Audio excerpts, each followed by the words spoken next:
What up, people? This is episode 140. I think so.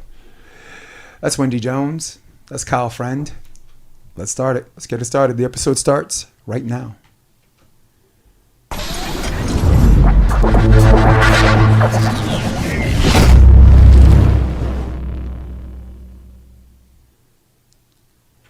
Oh, that was loud, right? That was awesome. Listen, you have asked, and you have asked, and you shall receive. Because for me, I've got to give the people what they want. What up, friend? What up? Kyle That Friend. is what I came here to hear, baby. I'm Jason DeBeers. This is episode 140. This is the Option Podcast. I got volleyball extraordinaire and color commentator for Volleyball World, and most recently AVP last weekend, right? That's right. Thought you were really good. That's Kyle Friend. You were razor close from San Antonio. You played in San Antonio over the weekend? That's correct. We Good. just got back yesterday. We'll talk a little bit about that, and we'll talk a little bit about next week. And a lot of this episode is going to be about you because, after all, you are my guest.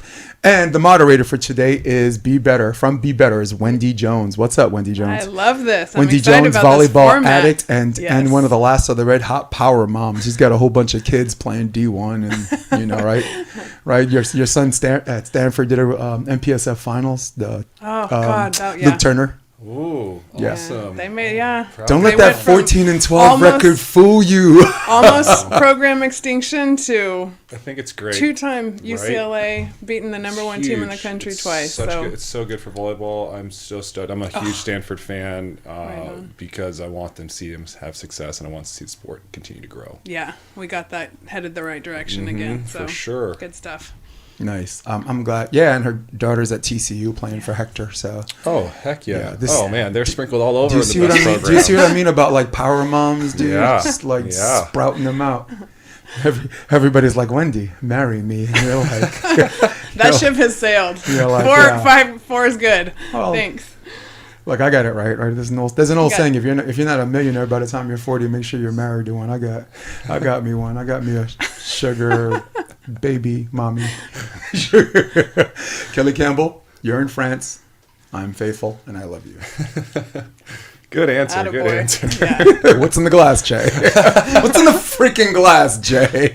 All right, so Wendy, you are our moderator for our something we call the lightning rounds. I'm going to set up. I'm going to set up the countdown clock. And Wendy, take it away.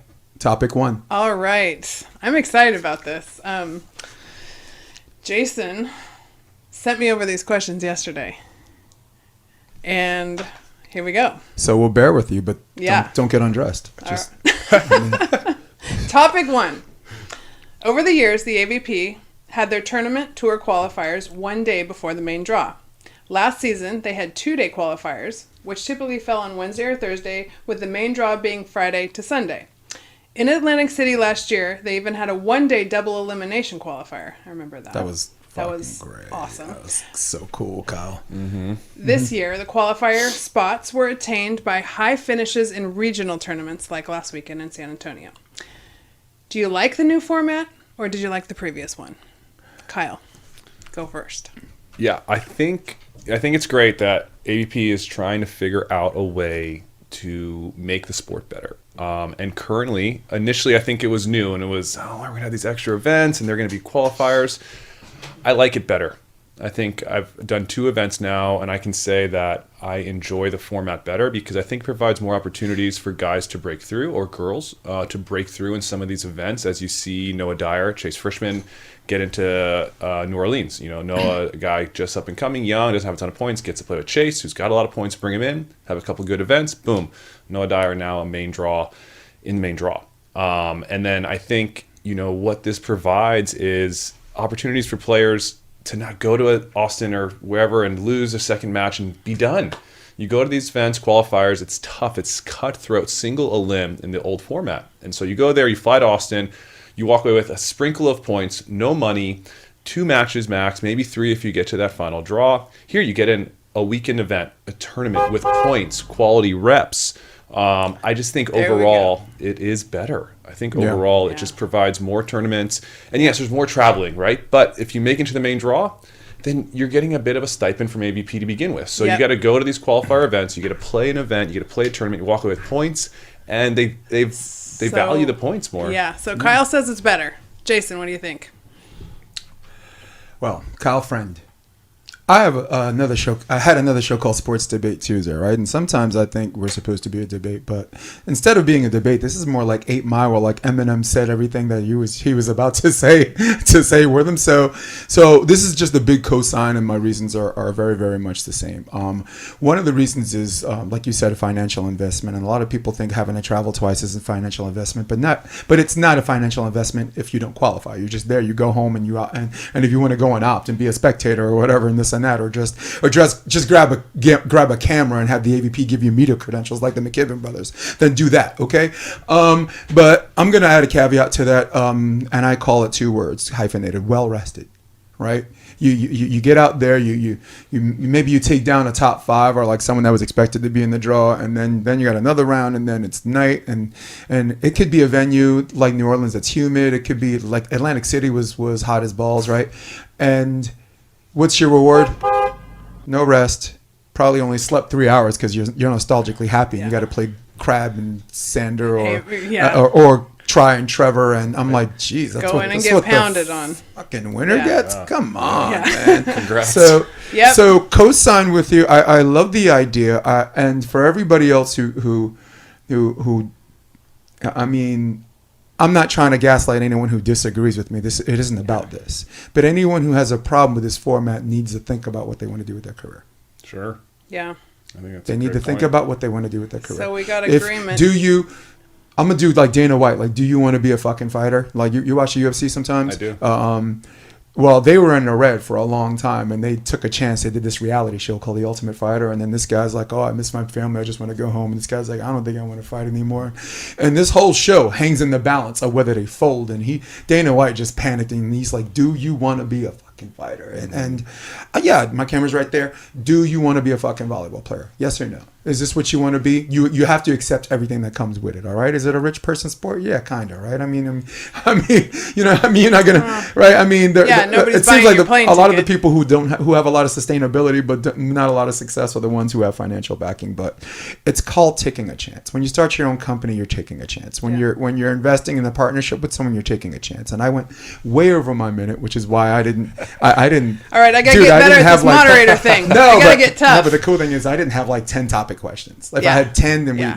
I'd be like, what are you doing? When do you got to get out of here?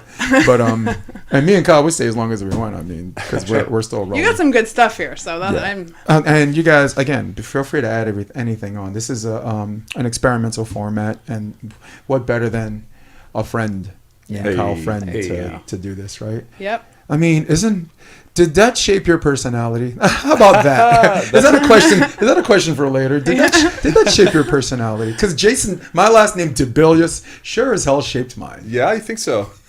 No, come on. I think it was a generous and friendly. It's a nice last name that I think is inviting and welcoming to others to, want to be around it a bit more. I think I was just fortunate that I happened to land in my lap. Walks around with a great big smile on his face. Isn't life just great, Wendy? Yeah. All right, Wendy Jones. All right, topic Take 2. it away. You have AVP New Orleans coming up this weekend. I'm so excited. I'm going tomorrow. She's going. Nice. Yeah. She's going. I am not. I did center court last year, and I thought It was fun last sorry to interrupt, but I thought I murdered it. But no, whatever. It was great. Yeah. Last year was a success, and considering the bigger purse this year, which attracts elevated talent, it is expected to exceed expectations. But for this question, we are going to concentrate on the players not a lot of people are talking about. So Kyle, you go first. Who is your dark horse who will surprise the volleyball faithful over the weekend? So AVP New Orleans here in NOLA. Last year, like you said, it was awesome to have an event there. I think there's an untapped volleyball market in that place. For this weekend, I think my dark horse is going to be Myles Partain and Paul Lottman. I think that they didn't get a chance to play together in Austin because Myles was still in school, where he lost to Long Beach State in the semifinals of the NCAA tournament. Go Beach. 5 sets, right? 5 sets, the reverse sweep. I was there. It was an amazing volleyball match.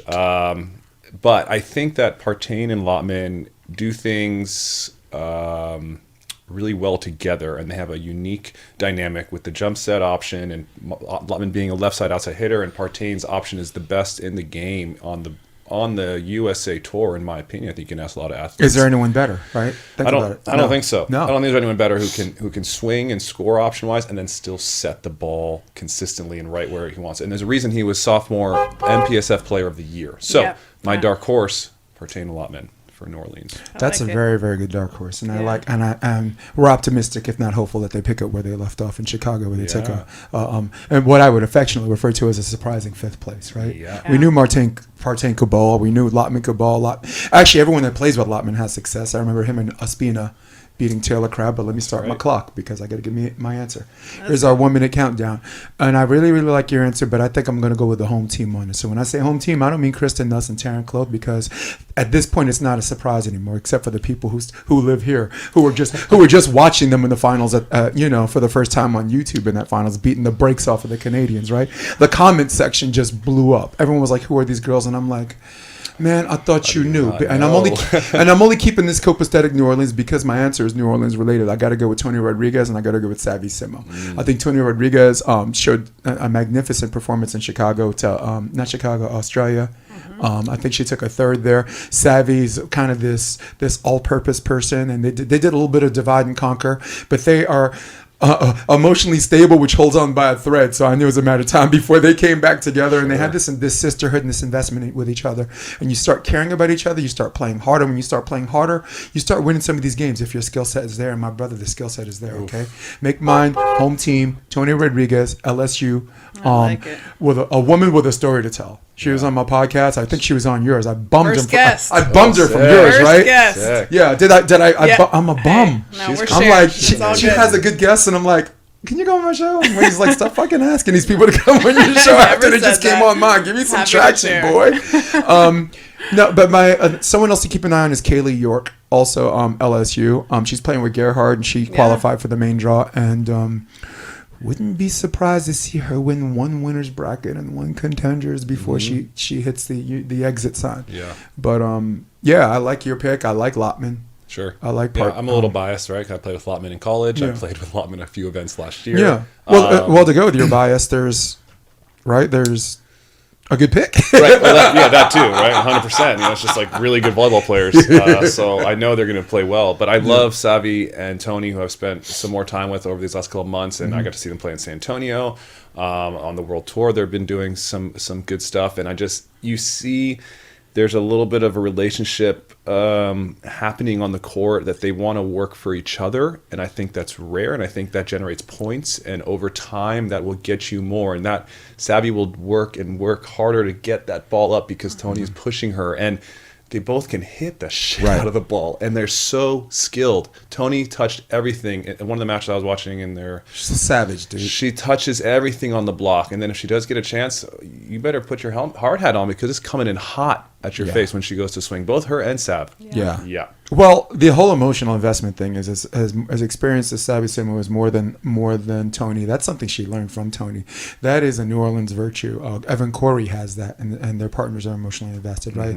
Logan Weber was before they parted. Now Bill Kolinsky, they got this thing going on. You're gonna see Kaylee York. I'm telling you, watch out for this girl. She's coming this summer. Yeah. Kristen Nuss and Cloth. Sean Ledig, big shout out wherever you are. He gave me that. He's the one that gave me the warning signs. This is before their senior year. Really? This is before LSU, before they finished 35-0.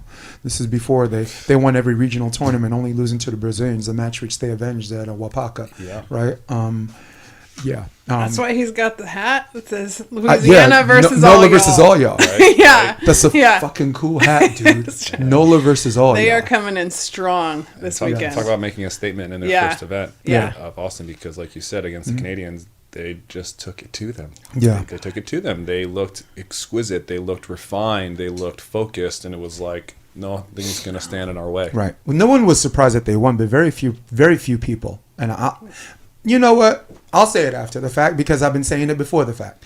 I'm not surprised in the manner and how they did it. Sure. They have things figured out that you watch some of these games and you see this feeling out process, which is so bad for the sport and it pisses me off. You don't see a feeling out process with these girls. Play one, get after it. Yeah. Play two, get after it from beginning to end. That is attractive to volleyball faithful. Definitely. Yeah. Players of interest. That is attractive to people who walk by the court and be like, this looks interesting. I want to stay and watch a couple of plays, right? And sometimes you see people who never play the sport. They watch 2 plays and like, all right, life goes on. I'm out. And I'm like, the sport needs them. And the lieutenant governor, right? Right? Yeah. They're sponsored by Louisiana. Yeah. They're sponsored by the state of Louisiana. I Yeah. don't think you can get any better than that. That's beach goals right there as a beach athlete. I mean, obviously, we're looking for any sort of sponsorship. You got the state on board. Oh my goodness, California, where you at? Let's Yes. go. Right? Amen. California, you got all the That's resources. my whole NOLA, thing is that there's NOLA. gotta be this parallel universe running alongside all of this stuff that is coming in strong.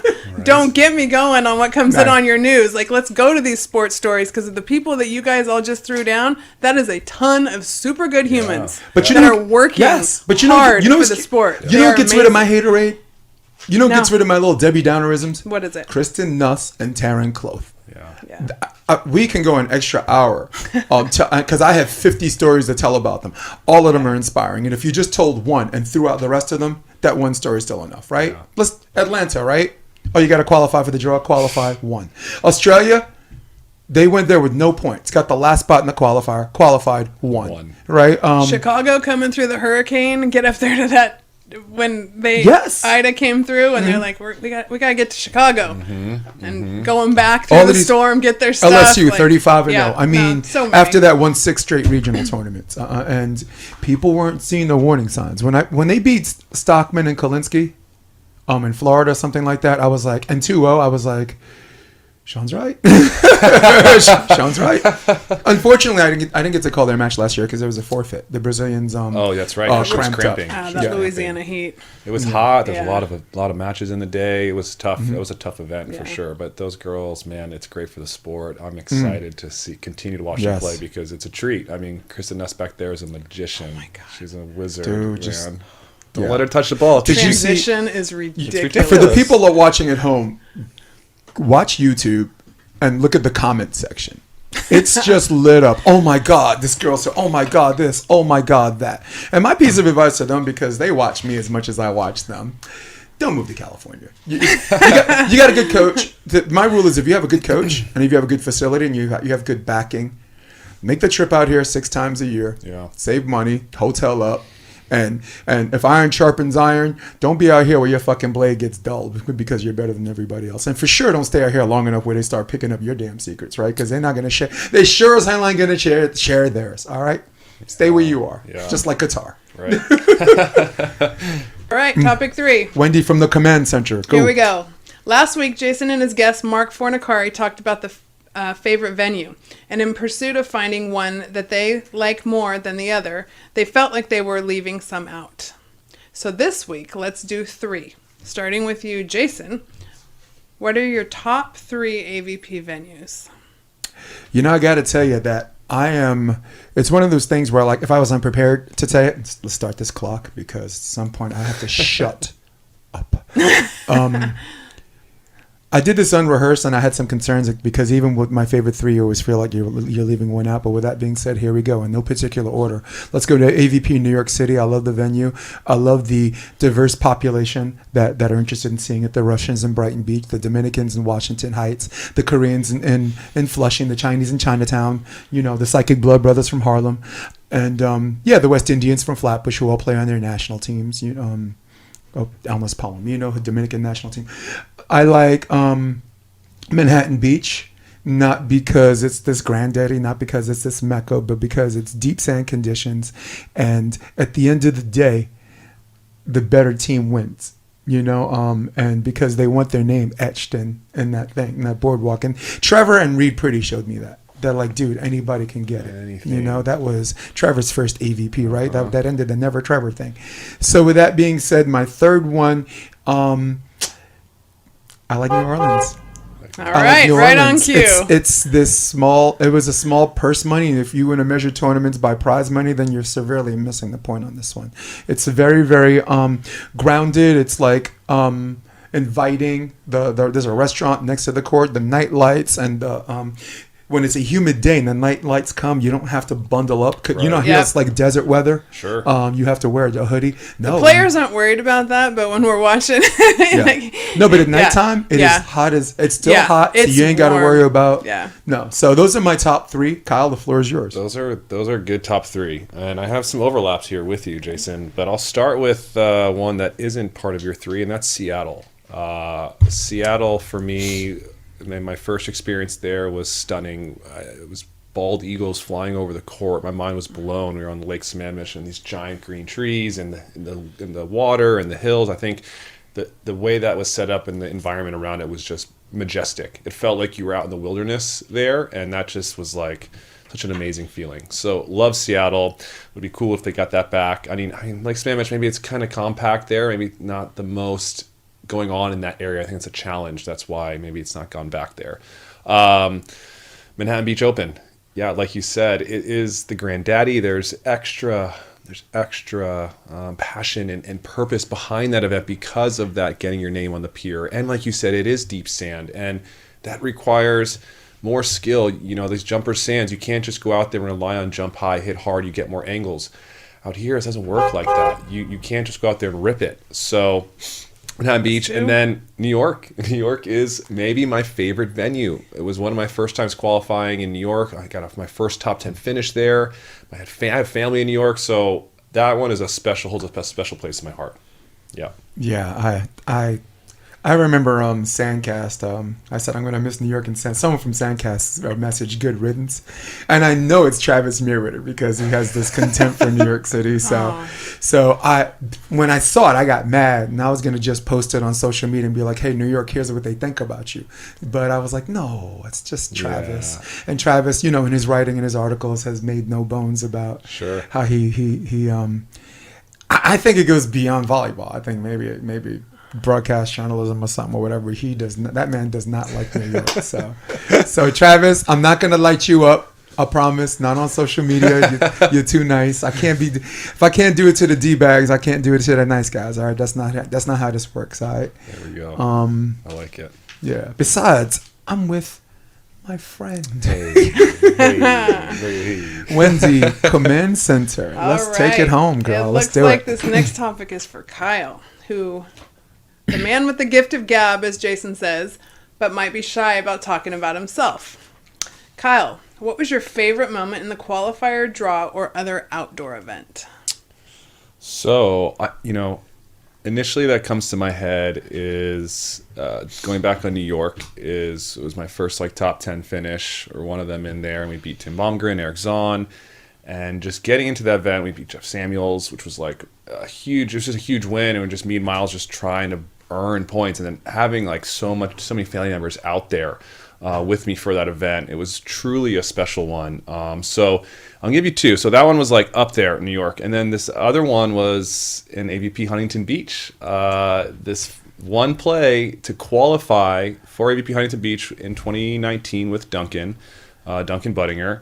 And it was against Hagen and Steve Irwin, and it was a ball off Duncan's head that I ran back to the back line and just somehow got a touch on it, and that was to get us into Huntington. It was a wild point, and that is a memorable moment in my career for sure.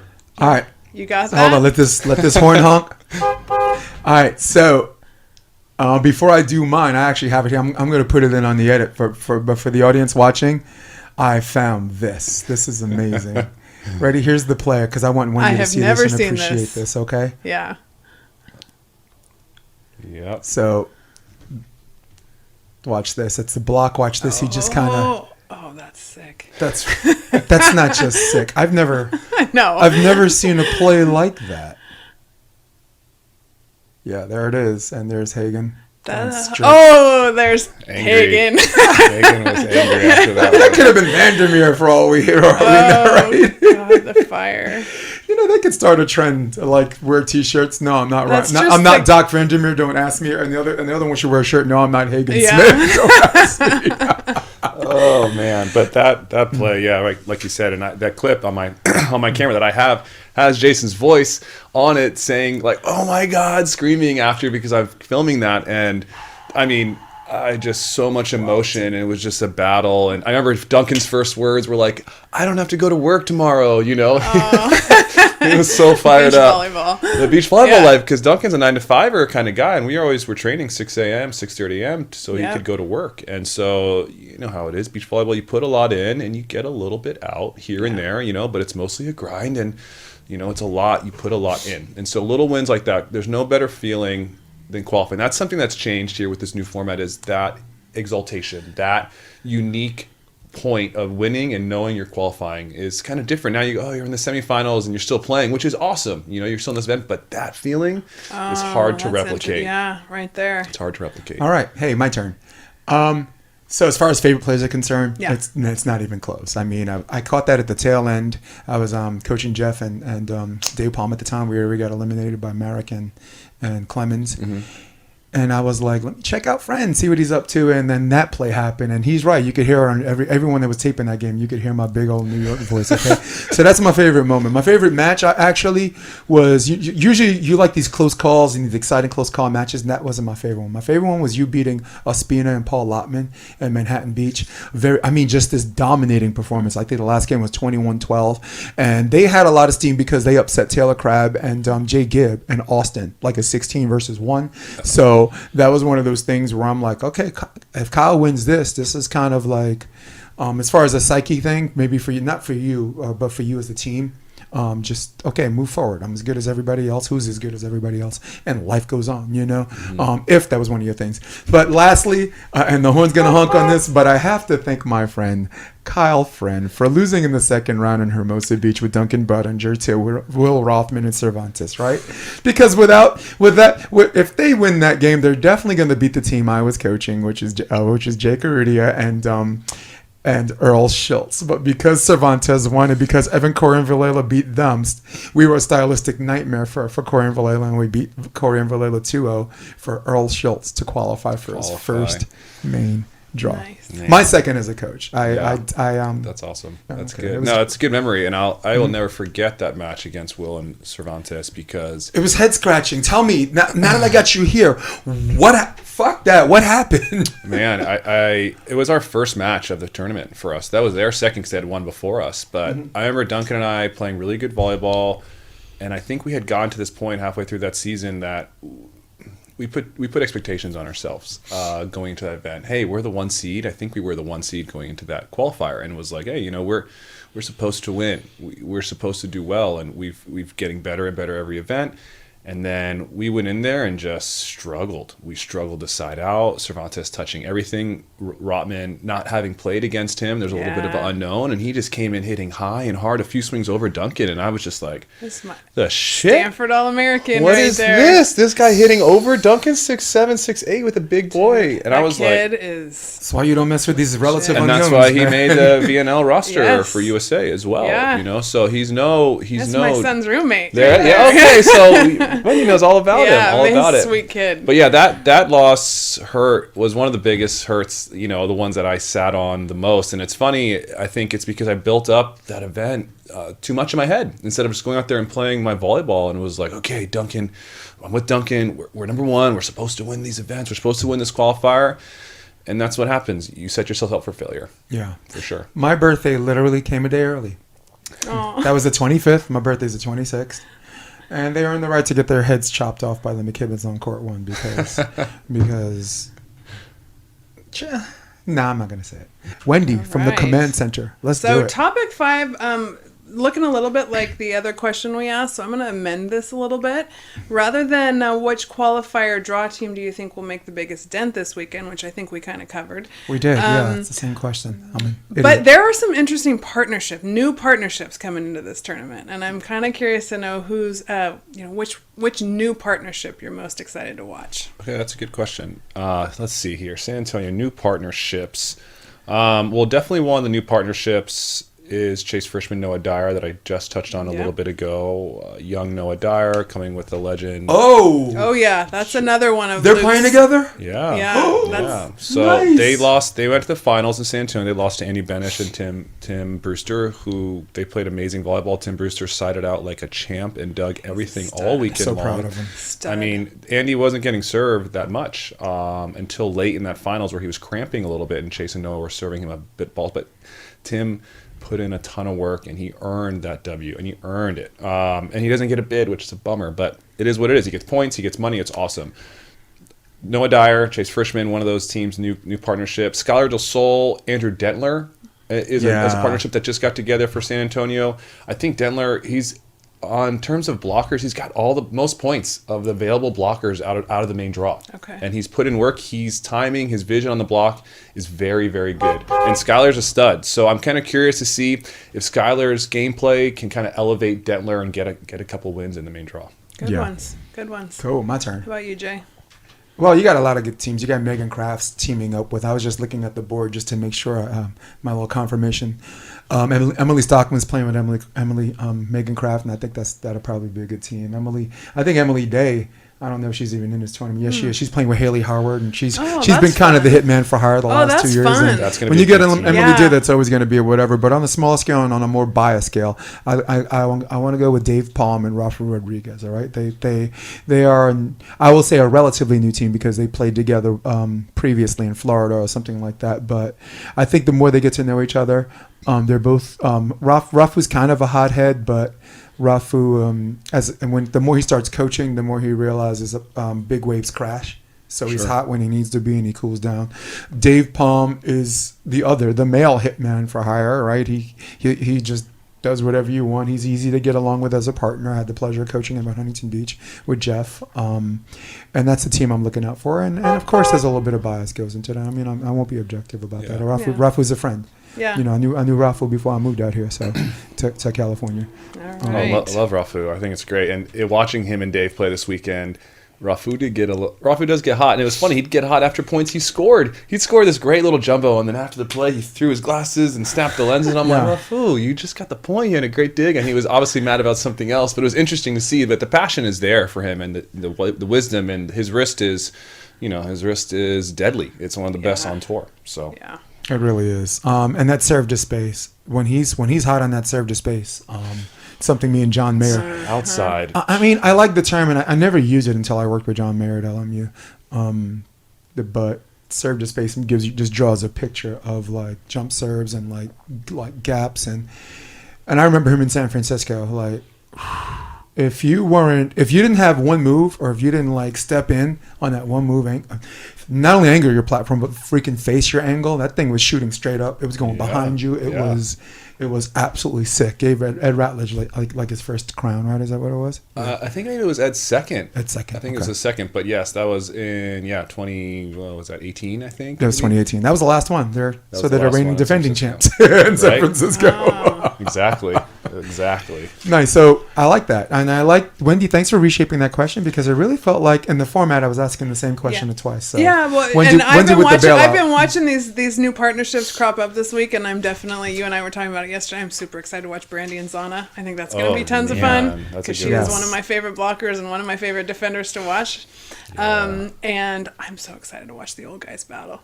Casey and Phil, bring it. I'm so excited to watch that. Because how do you have two legends like that to play together and, outlast in the heat and do all the things you got to do to make it in your 40s? I'm telling you, people, it's not easy. They're legends, and I want to watch them. I want to watch them on the same. Something you want to say about that before we hit the lightning round? Yeah, no, I think it's just inspiring, and then it's like, who are you going to serve? Because Casey is still one of the best side-out players in the world, or in the U.S. without a doubt. And then Phil's coming off this elated light win in Austin, so I think it's just going to be fun and not fun to play against. That's what I would say. Yeah. Oh God, excited. I'm mixed. I'm mixed. He didn't see the podcast last week. Mark Fornicari carried the water. The question was it great Phil or like angry at the men's field, at the men's division for that? And he's an active player, so Sure. I had him go GOAT status for Phil, but me, I allowed to pour the haterade. So I'm mixed. I'm glad to see the two of them play together. I really, really hope that younger teams take a long look at something that I call cracking the code, right? They found this. They always find this way to be in the finals or in the semifinals, winning or losing, right? Sure. If I think if memory serves me correctly, Patterson was in the finals all three tour stops, right? They won 2 of 3. Yeah. And they won 2 out of 3. They were on fire at the end of That's last cracking year. the code. That's like the Pat Yeah. Riley of volleyball, right? That's like the Rosie of volleyball. He'll get you to the finals, and we'll see if we win or lose.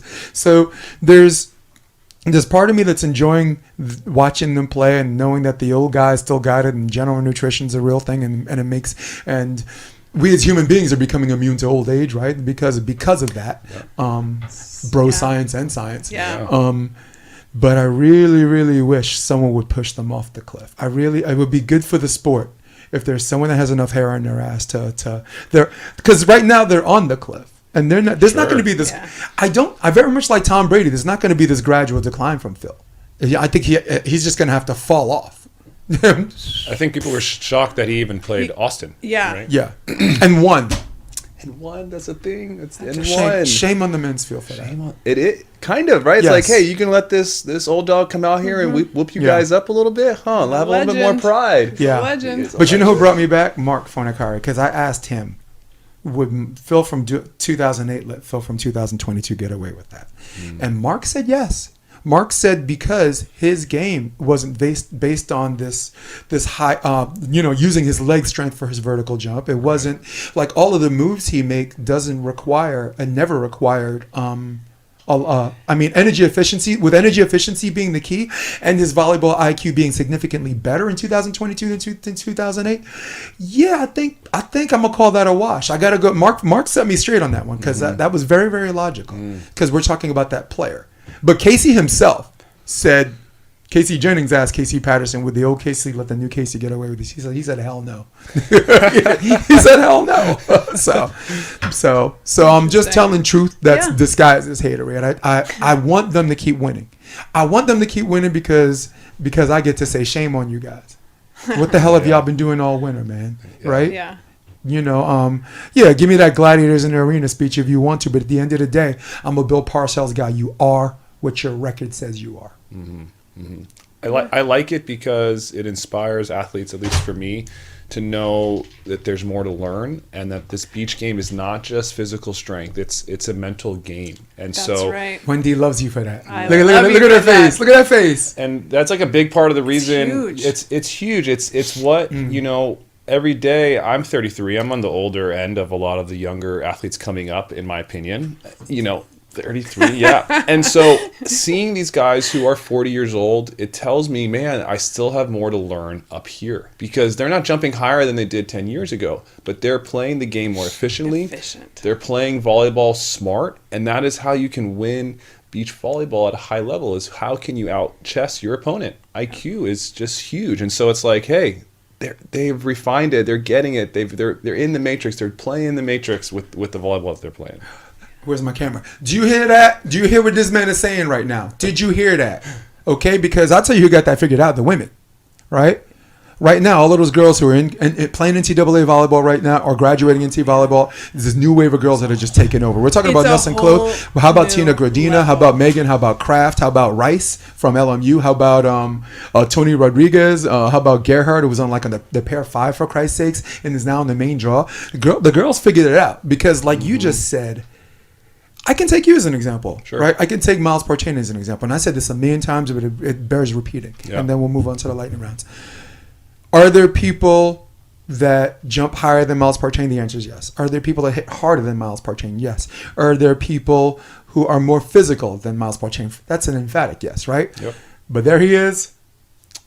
And there you are. That's correct. That's it. Say it again. I got to see that face. There he is. That's it. There he is. There he is. I got Kyle Friend on camera. There's your shot right there. His brain thinks differently. His brain sees the game differently. Yeah. And that is why he excels. He attacks problems differently than other athletes on tour. That's why he's already Looks where he's like at. chess. It's for sure. And maybe when I cool the fuck off, I'll apologize to some people. But right now, I'm hot and I'm very unapologetic because it's not like everyone's like, oh, they didn't see this coming. I saw this coming in 2018 in when 2017 the Partain brothers, 15 and 17 years old, qualified for the main draw. I mean, Jeff Alzina helps having him under the umbrella, right? That's kept secret. But then how about the next year? You got Funoi Moana coming out of retirement. Right, 49 years old, playing center court, wins a winner's bracket game with Jeremy Casebeer. Someone came up to me and tapped me on the shoulder and said, "What relation is that guy to Eric Funoi Moana?" And I'm like, "Self." I'm like, who? What relation? He's a baller. Look, no, because someone had this guy. There's a guy that looked like that won in 2000. That might be his relative. No, Eric is a fucking vampire. Yeah. He still looks like he's 30. It was I mean, wild. Jeff Samuel said this dude still plays and still looks magnificent. But okay, how about this? Phil playing with Jason Lockheed. Right, won a winner's bracket match. Yeah. Right? Yeah. So I saw this in 2018. When I saw these people just doing whatever they want, oh, this guy's got a wild card, whatever the hell that means. And I'm like, this is going to be a problem. That was 2018, dude. It's 2022. So I don't want to hear anyone say they didn't see this coming. Right. You know? No, for sure. Yeah. I've been seeing those boys on tour for a long time when they were just kids. And then now they're... I was going to say, I've been watching Myles because Myles and Luke used to play together. And they Palisades, right? High school? Yeah, and he is the sweetest kid. He is. But the volleyball IQ is insane. He's so respectful, and too. it's so beautiful to watch him play. How about respect for his elders, too, right? Yeah, no, There's some of these such kids an that have a chip amazing on their kid. shoulder or whatever and this and that. But he's so respectful. He's It's the like one his that mama raised him goes right. over and offers the mom some of his snacks. I'm like, keep your food, kid. You need He's it. the best. Yeah. It's just amazing. Yeah. He's amazing. He's And a he great deserves kid. all the success. And he deserves to make money for the success that he's Absolutely. Amen. Golly. Yeah. So last thing before we Yeah. go to lightning rounds, Yeah. Partain asked me, he says, how do you know so many people? I said, I'm 51, motherfucker. He hasn't had enough years to collect all the relationships yet. He's still Think getting about them. what this kid's going to know by the time he turns 30. Never mind. He's always Never asking mind. questions. Every time I hang out with him, he's asking a ton of questions. He's a little thief. He's stealing the knowledge. He a thief. Smart. And he comes up and gives the mom a hug when they lost to Stanford at the MPSF. And I saw him as I walked out, and he's like, oh, hey. I'm like, you just lost to... You're such a good kid. He's such a professional. Such a yeah. good kid. I mean, there's another guy named Luke Turner who's a lot like him who plays for Stanford. Oh, you're so I don't know who his mom is, but mama raised him. Mama raised him right. He's a good too. kid, too. I'll say. Yeah. Is he? I'm cool. Inside joke, people. Wait, inside joke. All right, so let's go lightning round. So we have 60 seconds to answer all of these. So I'm going to go split screen, you and me, on this. And Wendy, our moderator, you do the So first. you're going back and forth? Yes. Is that what we're doing? Yes, Okay. you're asking these questions. Yep. And as soon as you ask the first question, I'm pressing this clock. All right. Ready? Jason, pool or beach? Pool, man. Make mine chlorine. Beach, baby, beach. Give me that sun. Give me that sand. All right. Last good book you read, Kyle. Oh, the last good book I read was Grit. I can't one. think of the art who Yep. wrote it, but yep, Grit. Well, I don't like to read, but the last book I read was Unbroken by Laura Hildebrand. And then I saw the movie later, but very much like everybody else, I like the book. Excellent. I like the book. It was amazing. Jason, I'm also intrigued with World War II. Go, sorry. freeze or no freeze? No freeze. Thank God it's gone. No freeze. No freeze. No freeze. Ice cream or cupcakes? Cupcakes. Ice cream. Your other favorite sport? Golf. Mixed martial arts. Sick. That's a good Jason, one. commentating or coaching? Ooh, go. Oh, I love the talk. Coaching. Commentating. All right. Harry Potter, Lord of the Rings. Harry Potter. Lord of the Rings. Oh. Fucker. Kyle, favorite match to call at Volleyball World? Man, Rosarito finals. Sharif and Ahmed versus the guys from the Netherlands. Good one. Yeah, cosign. That was All my right. favorite finals. Listening to him. All right. My favorite finals was Coconut Beach Center Court. Yeah, that was good. Favorite player you looked forward to playing the most? That's you. That's you. Taylor Crabb. Right on. Taylor Crabb played with him in college, against him on the tour, and it's just a stud. All right. Hey, we're on the same shit of music. I look forward to Three more, 'cause watching you play These are Taylor so Taylor. good. Childhood sports idol. Dwayne Wade. Haha, t-shirt. Don Mattingly. Yeah, good one. Shakespeare or Scorsese? Scorsese's Goodfellas is my favorite movie, but even as much as I love Shakespeare. And the last one, favorite comedian. Dave Chappelle. Robin Harris, but Dave Chappelle is taking over. He's one Yeah. performance away from just taking over. I just can't. Every time I watch Dave, I just can't stop laughing. You know, I just love what he's got to say. My favorite thing was when he's talking about transgenderism. He said, what did he say? Caitlyn Jenner, his first year as a woman, is voted Woman of the Year by Time Magazine. He said he's better than everybody in Detroit. He beat all you bitches out there. So you know what I'm saying? Yeah, no, but he took something that's saving like the world right now. No, but he took something that was like a hot button topic, right? When you say the word transgender, you say these words. You have whatever comes after that. You have to choose your words carefully, and the genius of his comedy is that it is chosen carefully, and it is satire, and it is art, and as the consumer of that art, I find him funny. I find it genius. Agreed. Genius, pure genius. Yep. From day one. And he's been doing it for a long time, and Yeah. the reason that people love him and want to sell out and wants to go see him. And the closer, honestly, I thought Sticks and Stones was funnier than the closer, but like for the material, content, the closer was brilliant. And The closer was brilliant. And that poor guy had to survive an onstage attack. Like, I'm sorry, Yeah. but like He's all right. I know, but like that was not okay. Get some Right, like- security down front. What the heck is going on in this world? It's his job to go up there and tell jokes. Yeah. If you don't like that, then don't come to the show. He's also a Stay big dude, home. man. Yeah. Like that dude that came on and Yeah, but tackled you shouldn't him. have to worry about Jamie, that. No. you know Jamie Foxx broke the dude's arm and wrist. No, I did not know that. Yeah. Yeah, the first one before security could get out there, Jamie Foxx went out there and broke the dude's arm, and broke his Thank wrist. God for Jamie. And when security was taking him away, they were showing. You saw videos of like a picture of the dude's arm. It looked gnarly. That's that comedian backing up a comedian. And Yeah. that's why. Don't mess with Yeah. my boy. But yeah. So I guess what I was trying to say, you don't want to see him attack, but you saw what happened when someone did. Sure. All right. Dave Chappelle's a big dude, and he's got an army. Yeah, he seems And the dude, fine, but and the I dude, just the dude didn't hate him that bad. The dude waited for the whole show. So that meant this dude stayed and watched the whole show. He watched the whole show. let him get my comedy in first. He was respectful a little bit. Got his money's worth. I wish I had a video because I want to see a video of that guy laughing at the jokes before he gosh. does that. It was like a Will Smith. He laughed, and it was like, okay, I can't laugh at this. So before we go, tell me where you played high school and college.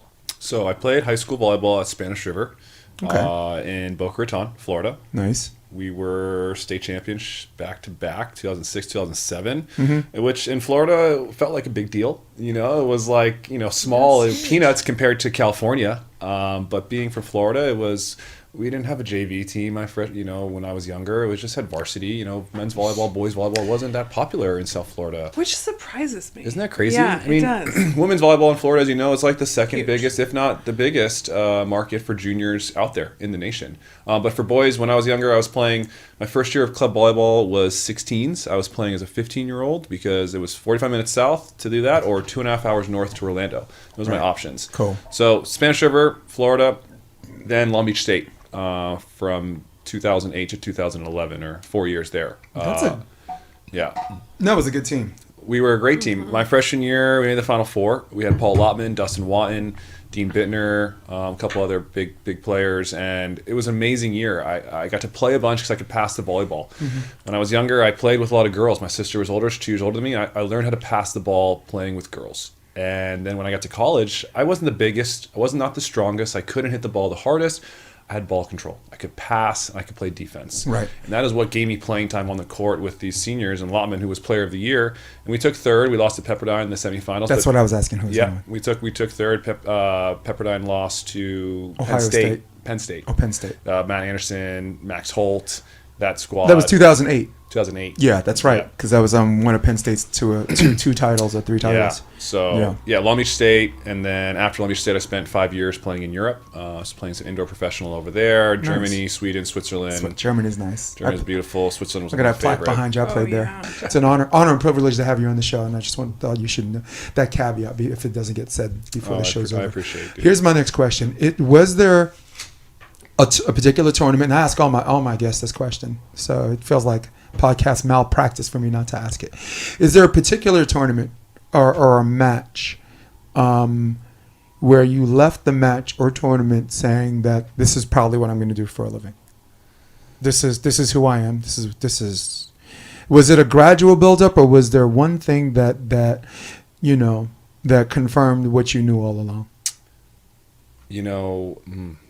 I think that tournament for me was AVP Hermosa, where Myles Muagututia and myself was the first time we qualified. And that feeling, it's you can't replicate that feeling that I felt qualifying, knowing, hey, let's do this beach thing. I knew I played indoor. I had this ceiling. I was 6'4", outside hitter who had a good jump, but not the best. And so I had a ceiling. So it was like, hey, I had a great indoor career. My knees were beat up. I had surgery. My ankles were hurting. I was like, hey, I knew I wanted to try beach. I played beach growing up as a kid on the Florida tour, and I knew I wanted to give it a go. And so I was an undersized blocker, and I was like, Myles, let's play together. Like, you're my boy. We've been playing good ball. We can run fast offense. We got good ball control. I'm a short blocker. That AVP Hermosa was like, hey, you can do this. You can beat these guys. You don't have to be bigger than everyone. You can run fast. You can do stuff. You can have better touch and control. And that just totally changed something in my mind. Was like, there's a possibility to compete at the highest level in this sport. There's no more handicap. There's no more ceiling for me on the beach. That is what I felt. And on the indoor, I felt like there was a ceiling for me, just physicality. Now you got these kids who are 21, 22 years old. They're all 6'8", 6'9", jumping through the roof on the USA indoor team, banging balls, right? So AVP Hermosa 2017 was the first time I qualified with Myles, and it totally changed my life. Love it. Nice. Wendy? I mean, my go-to question is always like, your best advice you would give to the next generation of player. Outside of physical skill, what is the thing that helps you make it long-term in this game? I think if you want to play this sport, you have to find the passion, and it has to be bigger than the success or the reaping the rewards. There has to be joy, and there has to be passion behind waking up and going to practice every day when it's cold, when its sun is out and it's 100 degrees, you're in Atlanta and you're sweltering. So I think it's unrelenting passion and finding that joy in practice, because even at 33, I've been practicing for 15 years. I still enjoy practice. I still every day take a little bit something away, if it's just 1% better, right? Just taking a little bit every single day, and that brings me joy. And you can't play this sport, in my opinion, if you're not enjoying it, because there's too much grind, there's too much money to be put in, not enough money getting back to you. So you have to rely on something else, because that will not sustain you. If you're relying on money and points, you will crumble. Yeah. What did I say? You will crumble. Mm-hmm. So it has to be based on your love for the sport and the love that you have for yourself, and the way you feel when you get done training, the way you feel when you finish tournaments and events. Even if you lost, it's like, I laid it out there, I competed my hardest, and I was prepared, and I gave it all. So that's my advice for the youth. Yeah. Find that passion, because that's going to be your sturdy structure. It's going to hold you up. Totally. And then the advice you would give to what I love about that is that it just converts into life. Mm-hmm. So on the day that you figure out that you're not a competitive professional volleyball player, you're going to take all of those skills and transfer that into your next passion. You're going to know how to figure it out, and you're going to know how to small step it into big success. Yep. So that's what I love about the game. Yeah, I have a ton of advice I would give, but his is such a mic drop. I think this is where is where I'd like to finish. I want to go one podcast without making it about myself. This is about Kyle Friend. Kyle Friend, this has been a fantastic episode. Thanks for the caveats, because Wendy, everything you were saying, Wendy, we're looking at each other like, yep, that's the advice we ourselves would give people. I appreciate you. I appreciate both of you, and allowing me this opportunity to come on here on your platform that you've created and your fan base. So I think it's awesome, and the more we can get beach volleyball and talk about it and share the information and the nuggets like this with the people, the better we all are in the long run. Yeah, and dude, we have a really good concentration outside of the what I call the 5 zip codes. I think regionally, where you're doing your part, and I'm definitely doing mine. Mm-hmm. And this one's about to go global, so I'm really happy. Do you coach at all? Currently, no. I am not coaching at all right now. I think at some point when you're done with this, I think you're a coach right now before you even realize it. Like Todd They called him the professor. He was already a coach before Sure. he became a coach. You Sure. know? Yeah. No, because we Now need he's at my we alma need mater. coaches like him that can tell Yeah. people, Good- don't tell anyone good that you Cal can and Poly can't guy. do something. There's too many average mechanics in rooms full of Ferraris, man. We need good coaching. All right, so Kyle might love you guys, and Wendy might love you guys, but me, I can't stand it. In fact, I'm out of here. All right. So for all of you at home, for all of you on your iPhone, for all of you on your desktop, who runs the world, old school, for all of you on your Droid, if that still exists, for my man Kyle, our best friend, for Wendy Savage Jones, I'm Jason DeBeas. This is the Option Podcast. We're going to hit my music. Stay with me, and we're out. Come check out the Option Podcast on optionvb.com. It's also available on iTunes and Spotify, and on YouTube under the NY Varsity Sports handle. You're going to love what you hear.